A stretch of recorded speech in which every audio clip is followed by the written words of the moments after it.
Before he became known as the Butcher of Plainfield, Edward Theodore Gein was a quiet Wisconsin farm boy, devoted to his mother Augusta. Born August 27, 1906, Ed grew up in La Crosse County, the second son of Augusta and George Gein.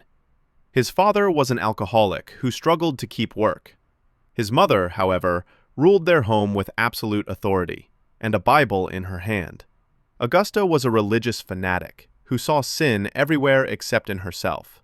She often read her sons the story of Noah's flood, warning that God would punish the wicked again. She despised lipstick, short skirts, and women she thought tempted men. She isolated her sons from other children, forcing them to spend their lives on the farm, reading scripture about lust, punishment, and damnation.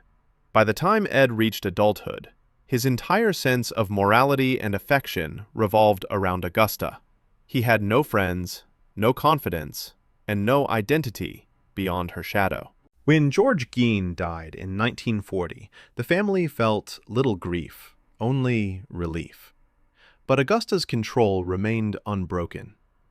In 1944, Ed and his older brother Henry were burning brush in a marsh when the fire spread out of control.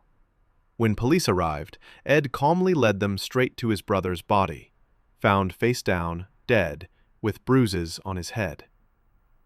The death was ruled an accident, but locals whispered otherwise.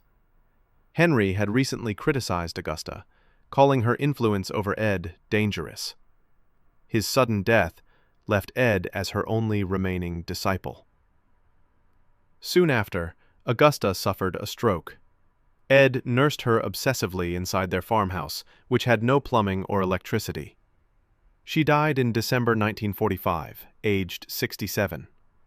Ed later said he lost his only friend, his only love.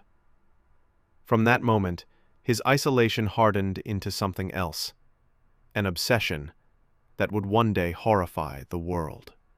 After Augusta's death, Ed sealed off her bedroom completely, untouched, spotless, frozen in time. The rest of the farmhouse fell into filth and decay. He lived alone among piles of junk, rotting food, and newspaper clippings. To the people of Plainfield, he was odd but harmless, a quiet handyman who babysat for neighbors. They never saw the darkness taking root. Ed read pulp horror magazines, anatomy books, and stories about grave robbing. He told psychiatrists later that after his mother's death, a force built up inside him. He began visiting cemeteries late at night, standing over freshly buried women who reminded him of Augusta. He claimed he would fall into trances, unable to resist digging. Experts later described his condition as an Oedipus-style fixation. Love, fear, and guilt twisted into worship. Without his mother's voice, he filled the silence with something far worse.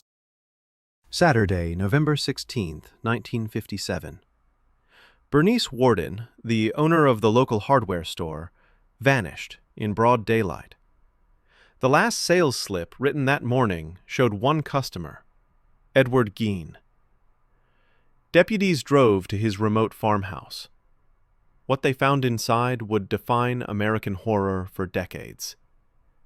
In a shed hung the decapitated body of Bernice Warden, gutted like livestock. Inside the house were bowls made from human skulls, chairs upholstered with human skin, and a lampshade stitched from a woman's face. A box of noses rested on a shelf. A human heart sat in a paper bag by the stove. Police also found the head of Mary Hogan, a tavern owner who had disappeared 3 years earlier. Investigators would later say both women reminded him of his mother. That connection explained everything, and nothing. Plainfield would never be the same again. During questioning, Ed Gein was calm and courteous. He admitted to killing Bernice Warden and Mary Hogan, but most of what police found, he said, came from graveyards. He described visiting Augusta's grave at night, talking to her as if she were still alive. Eventually, he began digging up women who looked like her, taking parts to feel closer. From their remains, he built trophies, furniture, and what he called his woman's suit. He said he would wear it under the moonlight, imagining he was inside his mother's skin. Psychiatrists diagnosed him with schizophrenia and severe psychosis. They believed he heard voices, echoes of Augusta, commanding him to get another mother. He wasn't driven by pleasure or rage. He was driven by grief, delusion, and the need to resurrect the only person he had ever loved. Ed Gein was declared insane and sent to Central State Hospital, later transferred to Mendota Mental Health Institute in Madison.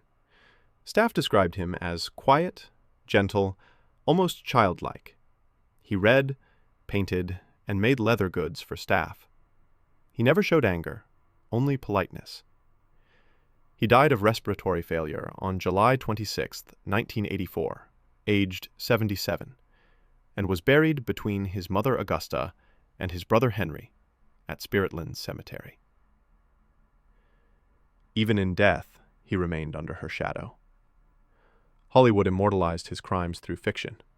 Norman Bates in Psycho, Leatherface in the Texas Chainsaw Massacre, Buffalo Bill in The Silence of the Lambs. Ed Gein became the blueprint for the modern American monster.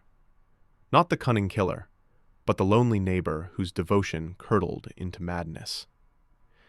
His story endures because it shows that evil can wear a quiet smile, live just down the road, and call its mother every night. He wasn't driven by pleasure or rage. He was driven by grief, delusion, and the need to resurrect the only person he had ever loved.